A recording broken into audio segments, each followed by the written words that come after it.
소비는 감정이다. 안녕하세요. 더불어익다입니다.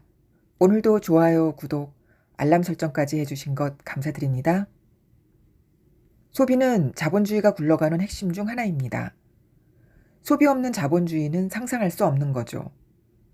그런데 이 소비의 차원에서도 우리는 끊임없이 자본주의에 속고 있다는 사실을 알고 계십니까?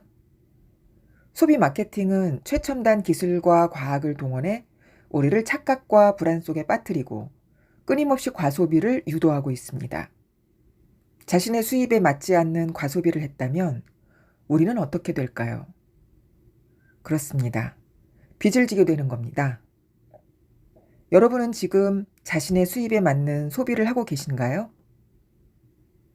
책 자본주의 3장 내용은 우리가 소비하는 과정과 기업은 어떻게 우리가 필요 없는 물건을 필요하다고 착각하게 만드는지의 내용입니다. 이 부분을 알고 나면 소비를 할 때마다 내가 지금 사려고 하는 것이 내가 정말 꼭 필요해서 사는 건지 아니면 기업의 마케팅에 의해서 사고 싶은 마음이 들어서 사는 건지 물건을 구매하기 전에 한 번쯤 생각을 해보지 않을까 합니다. 지금 우리는 광고의 홍수 속에서 살고 있습니다. TV를 켜도 SNS를 보아도 길거리를 나가도 눈만 돌리면 온통 광고입니다. SNS에서는 수많은 사람들이 자신이 만든 물품을 어떻게 하면 잘 보여서 사고 싶은 마음이 들게 할까를 고민할 것입니다. 상업적인 세상은 우리에게 돈을 쓰도록 유혹하고 있는 거죠. 시각적인 것뿐만 아니라 청각, 미각으로도 구매의 유혹을 일으키고 있습니다. 아, 촉각도 있네요. 그런데 여러분, 아기가 1살 반이 되면 최소 100개의 브랜드를 기억한다는 사실을 알고 계시나요? 세계적인 브랜드 컨설턴트인 마틴 린드스트롬은 아이들은 1살 반부터 브랜드를 기억하고 2개월 때부터 이미 브랜드의 영향을 받아 자기의 정체성을 브랜드를 통해 묘사한다고 합니다. 이는 어려서 무엇을 보고 만지고 느끼고 먹느냐에 따라서 그 아이가 컸을 때 어떠한 사람이 되는지에 영향을 미치는 것과 같습니다. 어렸을 때부터 아이를 부모가 교육을 시키듯이 생각 없이 보게 되는 수많은 광고는 아이도 모르게 아이의 뇌 속에 각인되어 광고에서 보았던 물건의 선호를 형성한다고 합니다. 경제학과 댄 에리얼리 교수의 의견에 의하면 아이들은 다양한 방식으로 영향을 받습니다. 그중 한 가지는 아이들이 그 상품만 찾도록 선호를 형성하는 것입니다. 자신이 좋아하는 것과 싫어하는 것을 생각해 보세요. 우리가 어떤 것을 좋아하게 되었는지 보면 아주 재밌어요. 예를 들어 우리는 맥주를 좋아하게 되었죠. 참 이상하죠? 아이에게 맥주를 주면 처음엔 좋아하지 않잖아요. 하지만 시간이 흐르면 좋아하게 되죠. 위스키도 담배도 마찬가지입니다. 우리가 처음에는 안 좋아하다가 시간이 흐르면서 선호를 형성하는 것들이 무척 많이 있죠. 이것은 바로 습관을 형성하는 것입니다. 아이들에게 어떤 습관을 갖게 하는 거죠. 예를 들어 점점 많은 은행들이 아이들이 일찍부터 저축을 시작하게 만들려고 해요. 저축은 일찍 시작해서 습관이 되는 것이 중요하죠. 일찍 저축을 시작하게 하면 장기적인 관계로 발전하리라 기대하는 것입니다. 그러니까 선호 개발, 즉 무엇을 좋아하게 만드느냐, 그 다음은 습관화를 시키는 것입니다. 그러다 보니 광고계는 아이들을 타겟으로 홍보를 하고 광고를 하는 경향이 늘고 있죠. 특히 점점 한 명의 자녀만 낳는 시대에는 아이에게 부족함 없이 해주고 싶은 부모 마음에 아이들의 의견을 반영하는 소비를 할 수밖에 없다고 합니다. 컨설턴트 마틴 린드스트롬의 이야기를 들어보겠습니다. 마케터들이 키즈 마케팅을 하는 이유는 부모의 구매 행동에 영향을 주기 때문입니다. 이것을 바로 조르기의 힘이라고 하죠. 아이들이 원하는 제품도 그렇지만 아이들의 의견은 어른들의 구매 행동에도 실제로 영향을 미칩니다. 부모가 자동차를 구매할 때 약 67%가 아이들의 결정에 의한 것으로 추정됩니다. 부모가 사용하는 자동차 타이어조차 55%가 아이들이 정한 것이라고 하죠. 아이들이 부모의 구매 행동에 엄청난 영향을 주는 거죠. 그런데 이런 경향은 더욱 심해지고 있습니다. 아이가 단 한 명뿐인 중국의 경우를 보세요. 부모는 소황제의 말을 열심히 들어주기에 아이는 엄청난 영향력을 행사하죠. 한국에서도 지금 세대는 아이를 위해 모든 것을 해주고 싶어 합니다. 아이의 말을 듣고 그 의견에 따르게 돼요. 그래서 마케팅 업계가 아이들 의견을 많이 반영합니다.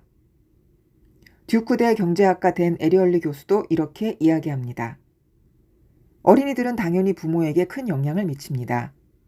부모들은 비용과 이익을 분석하고 정말 마음에 드는지 돈을 쓸지 따져보지만 어릴 때는 칭얼대고 불평하고 어른들을 조르죠. 무언가 원하고 유혹을 느끼면 그대로 하는 경향이 더 많아요. 때로 마케터가 아이들에게 접근하는 건 아이들 자신이 아니라 가족에게 영향을 주기 위해서입니다. 더욱 놀라운 사실은 광고의 타깃층이 전반적으로 점점 더 낮아지고 있다는 점이다. 광고가 점점 30세 미만에게 집중되고 있으며 10세 미만을 대상으로 하는 것도 증가하고 있다. 사실 30세만 넘어가도 일하기에 너무 바쁜 나머지 TV 광고를 잘 보지 않는다. 그 결과 광고와 미디어의 공격은 전 세계 아이들에게 동시다발적인 영향을 미치게 된다. 사는 곳이 다르고 사는 수준이 달라도 아이들이 알고 있는 브랜드는 동일하다. 이렇게 광고 속에서 자라난 성인들의 소비 습관과 성향은 이미 수십 년간 진행된 키즈 마케팅의 결과라고 할 수 있습니다. 책에서도 이야기하고 있지만 우리는 매 순간 합리적으로 결정해서 소비하는 것처럼 보이지만 사실은 어린 시절에 형성되었던 습관의 산물로 소비하게 된다는 것. 그리고 부모는 상당수가 아이들의 영향에 의해 소비하고 있다는 것은 자본주의 세상에서 살고 있는 우리가 의식하지 못했던 놀라운 비밀 중의 하나입니다. 소비는 여성과 남성이 하는 방식이 다릅니다. 자본주의 책에 의하면 집에서 대부분의 소비에 영향력을 미치는 사람은 여성입니다. 그렇기에 대부분의 광고는 여성을 타깃으로 하는 경향이 있습니다. 그렇다고 남성을 타깃으로 광고를 하지 않는다는 이야기는 아닙니다. 여기 자본주의 책에서는 남성과 여성을 대상으로 어떠한 방식으로 광고를 하는지 알려주고 있습니다. 여자는 집안의 쇼핑 가장이다. 더 큰 소비인 집을 사는 문제에서도 여성들의 의견은 결정적이다. 남성의 전유물이라고 생각했던 프로야구까지도 여성들을 끌어모으고 있다. 그 이유는 무엇일까? 인바이로셀의 CEO 파코 언더힐은 이렇게 이야기한다. 현재의 여성은 음식과 옷만 사지 않습니다. 전자제품, 자동차, 모든 범위의 상품을 모두 구매하죠. 여기에 아이러니아가 있습니다. 어떤 상품은 남성에게, 어떤 상품은 여성에게 판다고 말하곤 하지만 더 이상 그런 구분이 없어졌어요. 그거 아세요? 우리는 2003년에 매우 마법적인 순간을 지나왔습니다. 2003년 뉴욕, 런던, 파리, 댈러스에 살고 있는 30세의 직장인 여성이 같은 나이의 남성보다 수입이 거의 20%나 많았습니다.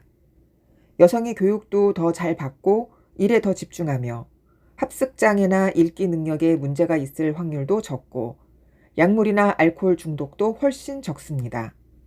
우리 문화 속에서 일하는 남성과 일하는 여성의 관계에 대대적인 변화가 일어났어요. 한국과 일본은 여러 가지 면에서 매우 발전한 나라이지만 그들이 다른 많은 개발도상국에 뒤처진 것 중 하나가 일하는 남성과 여성의 관계입니다. 여성은 지금 쇼핑하는 현장에 있지도 않은 사람, 즉 남편, 아이, 다른 가족의 물건까지 산다. 여성이 가정 내 소비에게 절대적인 영향력을 행사하게 되니 여성이 마케터들에게 중요해진 것이다. 이제 여성은 집안의 쇼핑 가장이고 그래서 언제나 마케팅의 표적이 된다. 뿐만 아니라 여성의 소비는 친구와의 관계에도 연결되어 있다. 자신의 아는 사람이 계속해서 제품을 마음에 들어하지 않음에도 불구하고 이를 무시하고 소비하기는 힘든 경우가 많다. 주변 사람들이 인정을 해줘야 비로소 여성은 자신이 했던 소비에 만족감을 느끼곤 한다. 그렇다면 남성들은 어떨까? 사실 남성들은 여성들과 나약한 지점이 다를 뿐 결국 또 다른 방식으로 자본주의의 공격을 받고 있다. 마틴 린드스트롬의 이야기다. 남성도 나약한 면이 있지만 방식이 다릅니다. 예를 들어 카메라를 산다고 해보죠. 56메가픽셀의 카메라를 샀어요. 매장을 가보니 요즘 신제품은 10메가픽셀이에요. 그럼 더 좋은 것이라며 사죠. 그런데 실험을 했어요. 서로 다른 화질의 사진을 일부러 보여줬죠. 10메가픽셀의 사진이 5메가픽셀의 사진보다 훨씬 안 좋았어요. 재밌게도 사람들은 화소가 더 높다는 사실에 현혹된 나머지 화질이 더 나쁜 걸 보지도 않았죠. 사람들은 아이패드 3를 아이패드 5로 업그레이드하면 더 많은 권력을 가지고 더 똑똑해진 듯한 착각에 빠지죠. 사실 이것도 화장품 병 속의 희망과 똑같아요. 남자들의 방식이죠.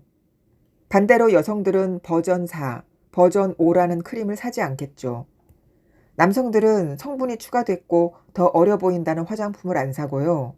이 남녀 간의 차이는 미묘하지만 매우 중요합니다. 남녀의 차이만 비교해보자면 마케터가 공략하기에 훨씬 편리한 대상은 여성이다. 남성에 비해 여성은 광고의 논리에 쉽게 넘어가고 신상품에 민감하고 가정의 모든 소비를 책임지고 있기 때문이다. 여성 마케팅을 마케팅의 꽃이라 부르는 것이 소비자 입장에서는 긍정적인 의미가 아니다. 여성 마케팅이란 곧 소비에서는 여성들이 훨씬 더 약점을 가지고 있으니 더 집중 공략하라는 자본주의의 주문일 뿐이다. 신경정신과 전문의 김병훈님의 말에 의하면 의식이 차지하는 부분은 사실 빙상의 수면 윗부분보다 더 적다고 합니다. 우리의 행동은 무의식이 대부분 다 결정한다고 합니다. 의식이 결정하는 것은 거의 없다고 봐야죠. 소비를 조장하는 마케팅이 사람의 이런 무의식적 행동과 결정의 심리를 놓칠 리가 없습니다. 사람들이 상품을 보고 만지고 냄새를 맡으면서 구매의 유혹을 당합니다. 유혹이 서서히 기분이 좋아지기 시작하면 무의식적으로 사고 싶다는 강한 유혹을 느끼게 되는 거지요. 바로 이것이 오감 자극 마케팅이라고 합니다. 시각, 후각, 청각, 촉각, 미각을 모두 동원하는 거죠. 책 내용을 읽어보겠습니다. 우리의 소비 행동은 95% 이상 무의식이 결정한다고 한다. 이러한 무의식적 소비 행위에 있어서 가장 중요하게 작용하는 것은 오감 자극 마케팅이라고 할 수 있다. 사람들은 상품을 보고 만지고 냄새를 맡으면서 유혹된다. 서서히 기분이 좋아지기 시작하면서 무의식적으로 사고 싶다는 강한 유혹을 느끼는 것이다. 바로 이것이 우리의 말초신경 하나하나를 자극하는 오감 자극 마케팅이다. 사람들이 빨리 반응하게 만드는 것이다. 광고를 볼 때도 마찬가지다. 저 모델이 정말 멋지다, 날씬하다고 느끼면 나도 모르게 무의식적으로 사고 싶다는 생각을 하게 된다. 나도 모르게 옛날에 먹었던 과자를 짚고 있고 그 물건을 사면 나도 모르게 살이 빠질 것 같고 마트에 가면 나도 모르게 좌회전하고 있고 일단 한번 먹어보면 나도 모르게 사게 된다. 심리학가 곽금주 교수의 설명을 들어보자. 일단 사고 싶다는 욕망이 든 후에는 그것을 의식적으로 합리화하는 과정이 발생합니다. 아, 저거는 내가 필요한 거야. 내가 지금 가지고 있는 물건은 망가졌고 새로운 물건이 필요해. 저것이 있으면 나는 훨씬 더 일을 잘할 수 있어. 라는 식의 여러 가지 합리화가 일어나면서 내 의식이 무의식이 하고자 하는 소비를 점차적으로 합리화를 시켜줍니다.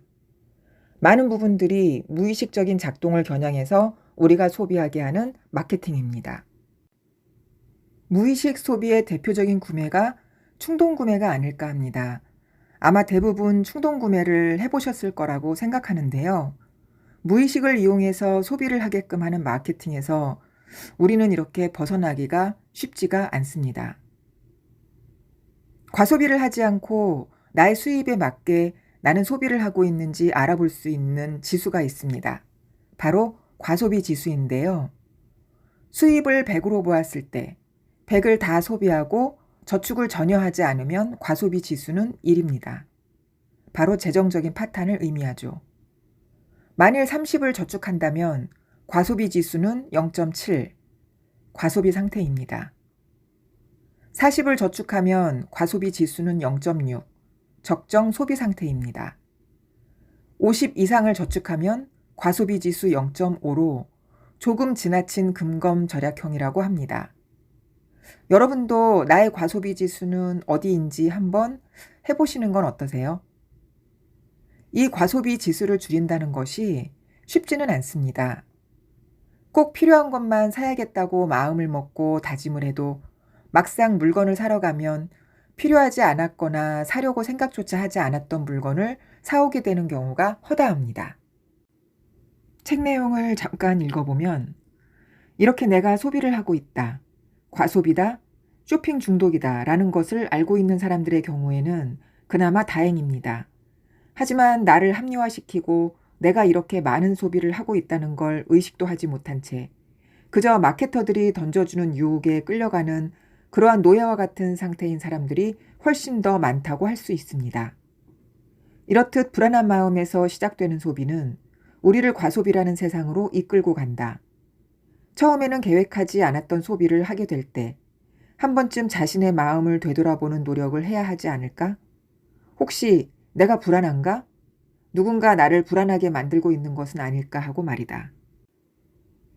여러분, 사회적인 배척이 소비를 자극한다는 이야기를 들어보신 적이 있으신가요? 사회적인 배척은 소비를 자극한다. 이와 관련해서 2009년에 실시한 돈의 상징적인 힘이라는 제목의 아주 유명한 실험이 있다. 실험 목적은 사회적인 스트레스와 금전의 상관관계에 관한 연구이다. 대학생들에게 5분간 토론을 시킨 후 다음 토론에 누구와 같이 하고 싶은가를 적어내라고 했다. 그리고 나서 결과에 상관없이 그들 중 일부를 무작위로 뽑아 모두들 당신과 같이 하기 싫어한다고 말했다. 그 후 학생들에게 동전을 그려보라고 했다. 그 결과 저마다의 동전 크기가 모두 다른 것을 볼 수 있었다. 아무도 나하고 다음번에 토론을 하지 않으려고 한다 라는 말을 들었던 사람들은 동전을 훨씬 더 크게 그렸습니다. 돈에 대한 욕구가 커진 것이라고 할 수 있습니다. 사회적으로 배척을 당했을 때는 이를 보완하고 싶은 욕구가 생기고 타인에게 나는 이런 사람이다 라는 것을 드러내고 싶은 마음이 생겨난다. 이것이 과소비로 이어질 수 있는 것이다. 이외에도 또래 집단에서 다른 친구들이 사면 나도 사야 그 무리에 어울릴 수 있을 것 같아서 소비를 하는 경우도 있죠. 또 자존감이 낮은 것을 돈을 씀으로써 자신을 높이려는 경향도 있습니다. 자존감은 외모나 다른 사람과의 관계에도 큰 영향을 미친다. 자존감이 높으면 외모에 대한 만족도도 높다. 다른 사람들과의 관계에 대한 만족도도 높게 나타난다.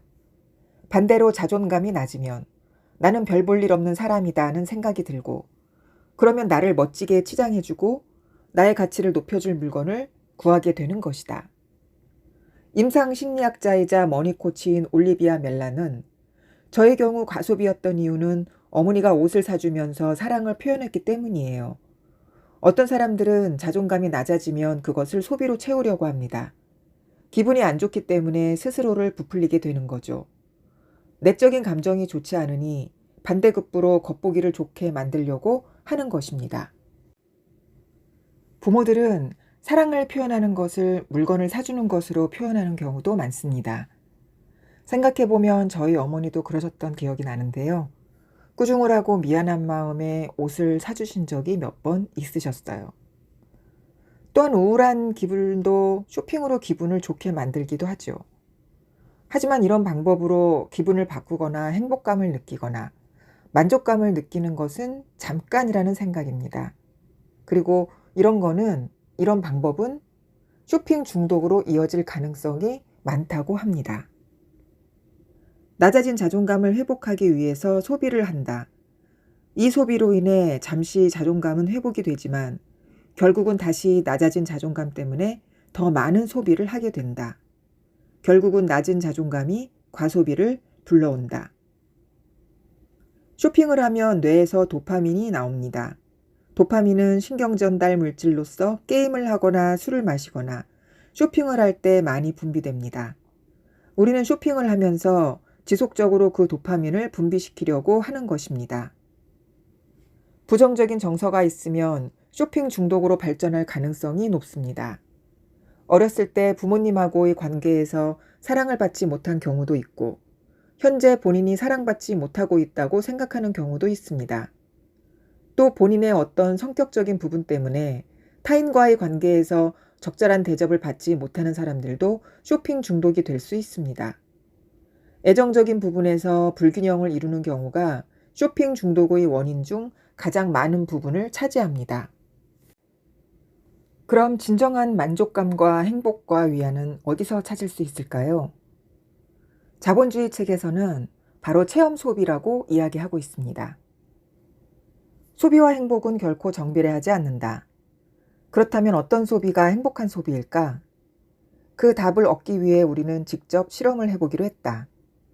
서울대 심리학과 곽금주 교수팀과 EBS 공동연구에서 우선 초등학교 3, 4학년 110명을 대상으로 소비와 행복 간의 상관관계에 대한 조사를 실시했다.